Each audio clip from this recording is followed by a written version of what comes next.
I was just pulling out my chair when Rebecca's heel slammed into it, sliding it out from under me. "Go to the kitchen," she said. "Adopted children don't eat with the real family." Forks paused. Then laughter. Sharp. Cruel. Echoing. I didn't cry. I didn't argue. I walked back to my purse, pulled out the thick envelope I'd kept hidden for weeks, and laid it right in the center of the table.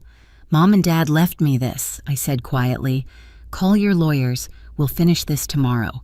And the way every smile died in that room, that wasn't even the real beginning. Hi, I'm Layla Morgan, and for most of my life, I tried to convince myself that being the adopted child in the Morgan family didn't matter.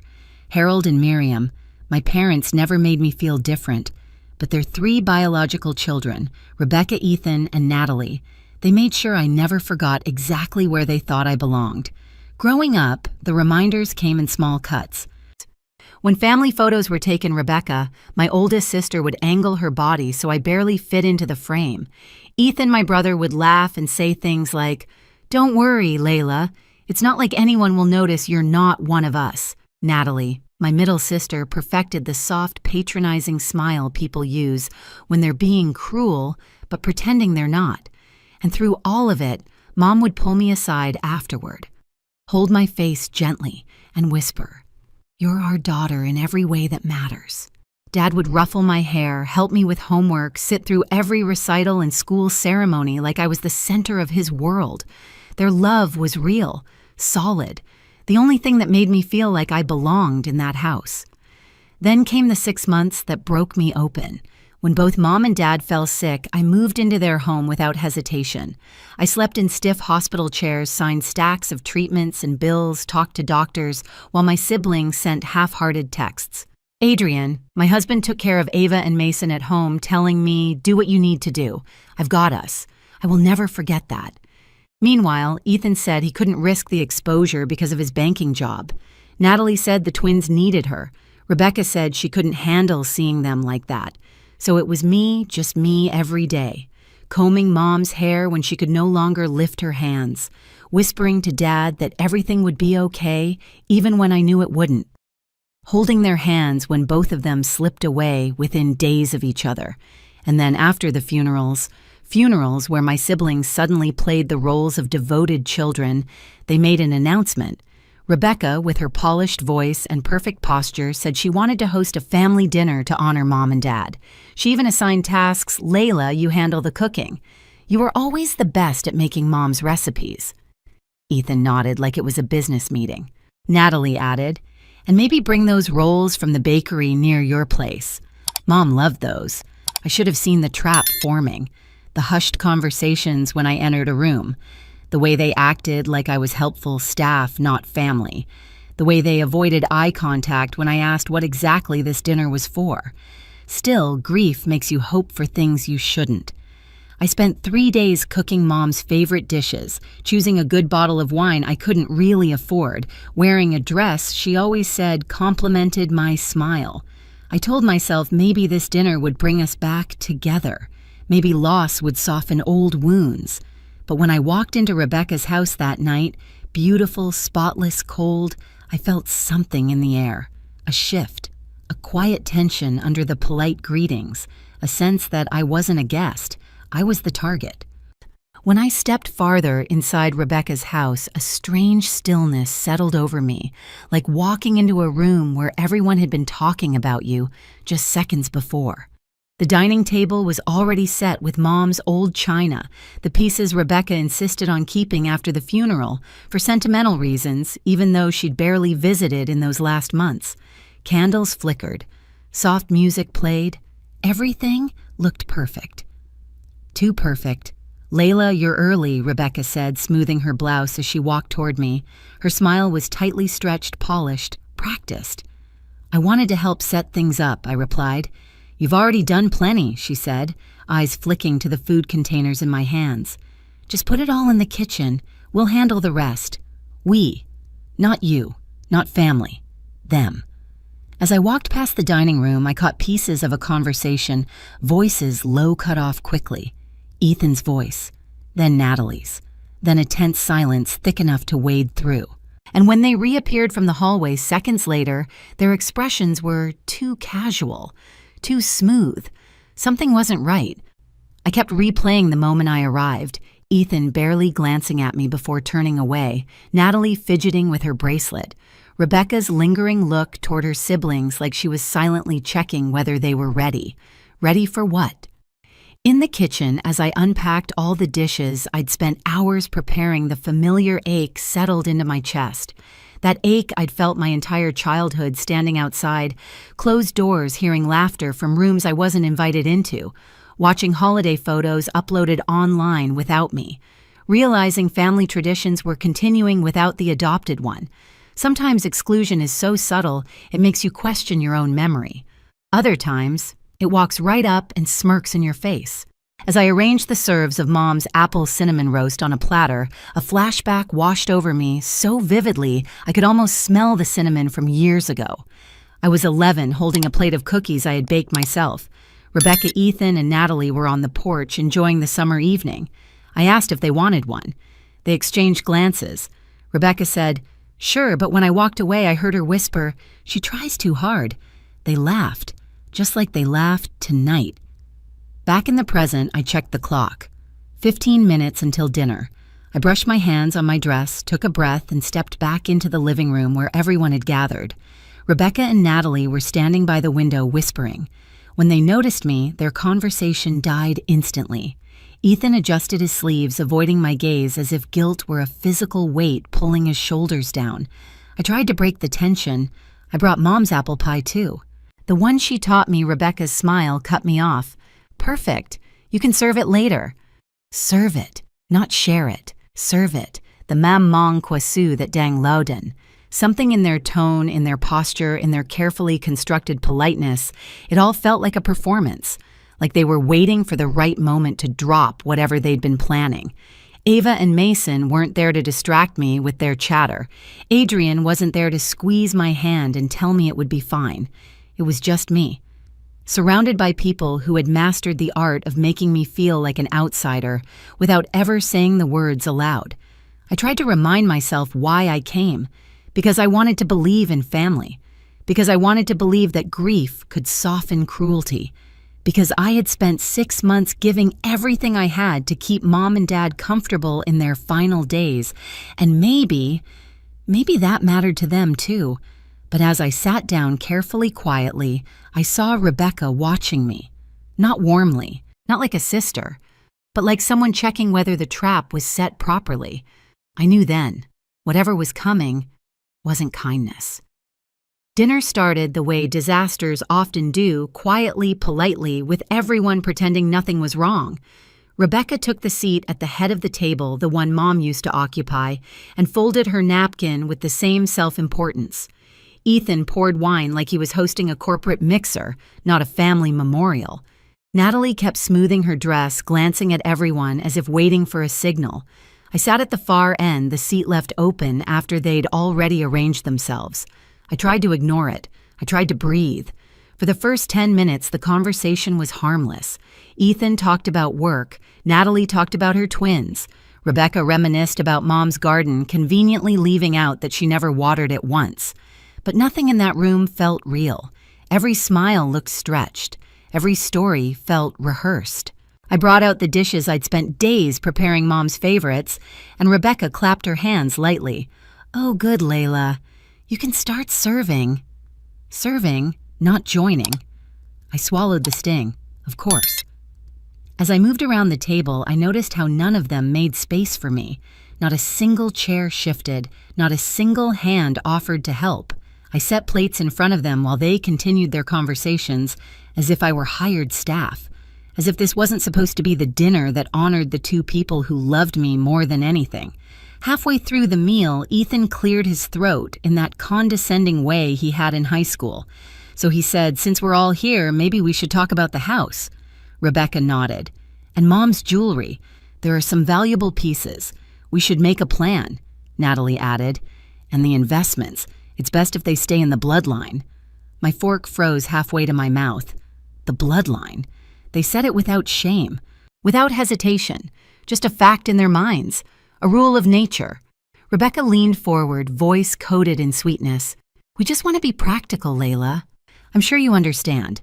There were a lot of things I understood in that moment, like how the smiles earlier were bait, the small talk was a setup, the dinner a stage.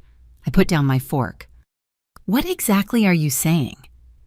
Natalie took a breath, preparing her fake sympathetic tone. We all know Mom and Dad loved you, Layla, but legally, well, inheritance usually goes to biological children. It's just how families work.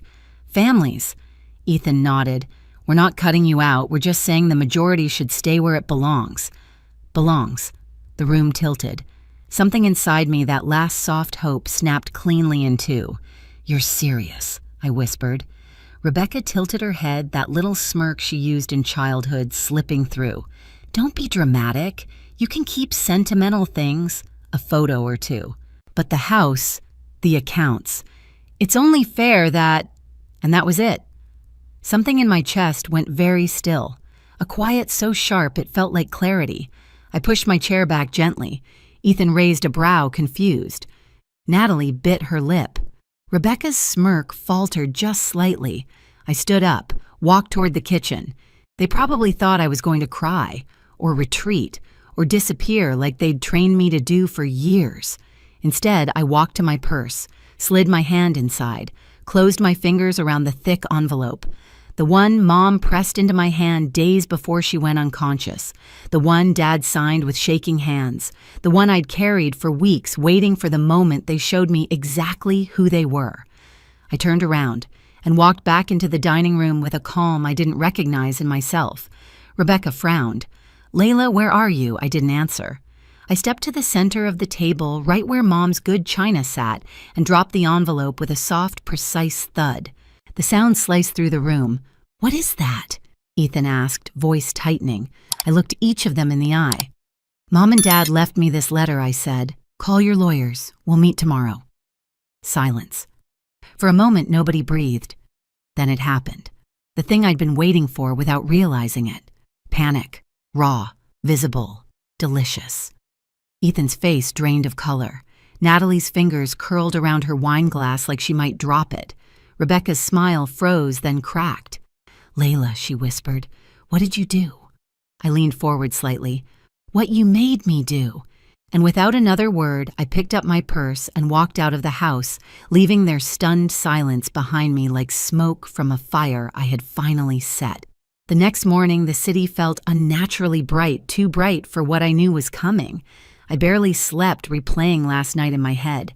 The laughter, the insult, the envelope hitting the china, their faces draining of color. Adrian drove me to the law office, his hand resting on mine the whole way. You don't owe them anything, he said quietly. I know, but a part of me, some soft, stubborn piece, still wished they had chosen differently. The law office sat on a quiet street downtown, tall windows catching the early sun. As we walked inside, my stomach twisted. This was the moment. The one my parents had prepared me for, the one my siblings pretended would never come. The receptionist led us to a long conference room, dark wood table, leather chairs, a wall of framed degrees, and sitting there like they owned the place were Rebecca, Ethan, and Natalie. Ethan's wife, Clara, the corporate law shark, sat beside him, wearing a suit that probably cost more than my car. Natalie's husband, Eric, had a stack of financial spreadsheets in front of him, tapping his pen nervously. Rebecca sat alone, hands clasped tight, knuckles white. None of them looked at me. Mr. Arthur Sullivan entered moments later, our parents' lawyer, for over 20 years. Gray hair, calm voice, an expression that saw more than most people wanted him to. He greeted Adrian, then turned to me. Layla, your mother and father spoke very highly of you, especially toward the end. The sentence landed like a warm hand between my shoulder blades. I nodded, barely holding my composure. Sullivan closed the door, sat at the head of the table, opened a thick folder, and the room fell silent. We are here to review the last will and testament of Harold and Miriam Morgan. Rebecca straightened. Ethan folded his hands. Natalie bit her lip. Sullivan looked directly at them before continuing. I understand Layla presented a letter yesterday. Before we begin, I want to confirm something for the sake of clarity. He reached into the folder and lifted a sealed document. Your parents wrote several private letters before they passed. The one Layla shared was authentic and aligns with the revisions they made 8 months ago. 8 months, right around the time their health began failing. Rebecca spoke first, voice tight. Mr. Sullivan, our parents would never exclude any of us. There must be some confusion. There is no confusion, he said simply. He opened the will. The entirety of the Morgan estate, home savings investments, belongings, and all insured assets is to be inherited by their daughter, Layla Morgan. You could hear a pin drop. Even the hum of the air conditioner seemed to freeze.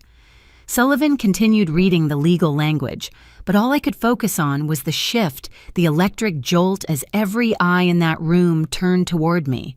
Not with kindness, not with understanding, but with disbelief so sharp it bordered on fury. Ethan was the first to break. "This is ridiculous," he snapped. "We're their children, their biological children." They wouldn't leave everything to... He cut himself off, but the word hung there anyway. To her, to the adopted one. Clara leaned forward. "We'd like to review medical records from when these revisions were signed. There may have been diminished capacity." Sullivan raised a hand. Both Harold and Miriam were evaluated and found competent by 2 physicians. Rebecca's voice cracked. No, they wouldn't do this to us. They loved us. They loved all of you," Sullivan said gently. "But they told me something very specific. May I share it?" He looked at me. I nodded. Sullivan read from a handwritten note in the file. "Our children have grown into adults with their own lives. But Layla is the one who never left our side, not out of obligation, but love. She took care of us when no one else would. We want to give her the security she has always given us." Natalie put her head in her hands. Ethan scoffed. "So what?" "She babysits them for a few months and gets everything. That's insane." I felt something inside me harden, heat pulsing low and steady. 6 months, I said quietly. 6 months of hospitals and paperwork and sleeping in chairs. "Where were you?" They didn't answer. Sullivan continued. "Your parents also added a clause regarding challenges to the will." Ethan leaned forward. "What clause? If any beneficiary attempts to contest it, they forfeit any claim to family photos, heirlooms, personal items, keepsakes, or belongings of sentimental value. Everything will instead be donated." The panic was instant. Rebecca's breath hitched. They'd give away Mom's ring, Dad's medals. "If a challenge is filed," Sullivan confirmed. Natalie stared at me with red eyes. "Layla, you wouldn't let that happen, right? I mean, we grew up together. Did we?" I asked. "Because my memories of growing up with you look very different from yours." Ethan slammed his hand on the table. "You can't shut us out. This is our legacy." "Legacy." My voice stayed calm. "You weren't there. Not once.